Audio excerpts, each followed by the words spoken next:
अंजुमन तरक़ उर्दू चल रही है, तो कई तरह की गिरोहबाजी का शिकार मेनली उर्दू हो गई है।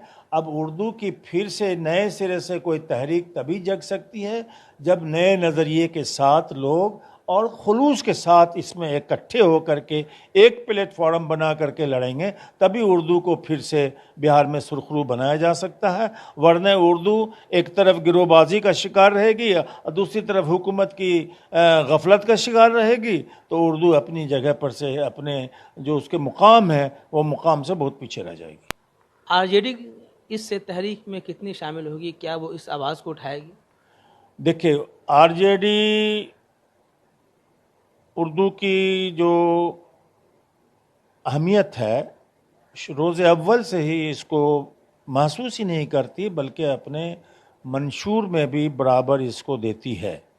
उर्दू का फ़रोग़ भी जब तक हम लोगों की सरकार रही, बिहार में उर्दू के प्रोफेसर की जगह खाली नहीं रही, वो जगह भरी गई। उर्दू के कई वाइस चांसलर जो उर्दू नोइंग वाइस चांसलर थे बिहार में, वो बनाए गए। उर्दू के इंटरमीडिएट काउंसिल के भी जो चेयरमैन थे उर्दू नोइंग ही थे, इसलिए वहाँ भी उर्दू के लिए जो इंसाफ चाहिए था वो हर जगह उर्दू को इंसाफ मिला। राष्ट्रीय जनता दल का ये कमिटमेंट है कि उर्दू बिहार की दूसरी सरकारी ज़ुबान ही नहीं बल्कि उर्दू एक जन जन की आवाम की ज़ुबान है, इसलिए उर्दू के फ़रोग़ को फ़ौक़ियत देना है, उसको अहमियत देना है। ये राष्ट्रीय जनता दल की कमिटमेंट है, उस कमिटमेंट को आज भी राष्ट्रीय जनता दल मानती है। अच्छा सर, आखिरी सवाल, उर्दू असातिज़ा को लेकर बहुत सारी सीटें खाली हैं, मुसलसल तलबा वैकेंसी के लिए दबाव बना रहे हैं सरकार पर। STT जो लोग पास हुए हैं उनका भी बराबर मुतालबा हो रहा है, लेकिन सरकार की तरफ से कोई ऐसी मुतमईन जवाब नहीं, इत्मीनान बख्श जवाब नहीं आ रही है। ऐसे में क्या आप लोग इस लड़ाई को फिर लेकर आगे बढ़ेंगे, साथ देंगे? देखिए, उर्दू के सिलसिले में और उर्दू असातिज़ा की बहाली के सिलसिले में सरकार बहुत ही एक तरह से इंडिफरेंट है। वो उसकी बहुत दिलचस्पी नहीं है। कोई भी ऐसी, एक तो बहाली बिहार में नहीं हो रही है जो बग़ैर कोर्ट में गए, बग़ैर तहरीक चलाए हुए नहीं अमल में आ रही है।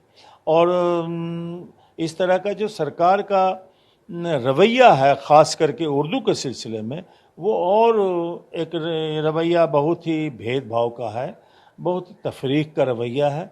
इस वजह से STT का एग्ज़ाम हुए, रिज़ल्ट हुए भी कितना दिन हो गया, अभी तक उसकी बहाली के सिलसिले में सरकार का कोई वाज़ेह बयान नहीं है। राष्ट्रीय जनता दल इस बात के लिए हमेशा तैयार है कि वो उर्दू के जितने भी सवाल हैं उर्दू के हक़ के, उर्दू के टीचर की बहाली के, अभी कहा है टीचर का स्कूल खाली है और उर्दू टीचर की जगह पर दूसरे ज़ुबान के टीचर भर दिए गए हैं उर्दू टीचर की कमी की वजह से।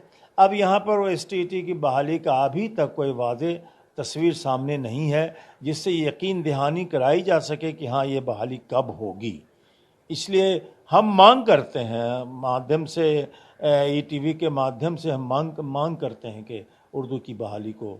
तो ये थे हमारे साथ डॉक्टर तनवीर हसन साहब, जिन्होंने रियासत की सियासत पे बड़ी बेबाकी और अहम मुद्दों पे जवाब दिया। ETV भारत के लिए पटना से मैं आरिफ इकबाल।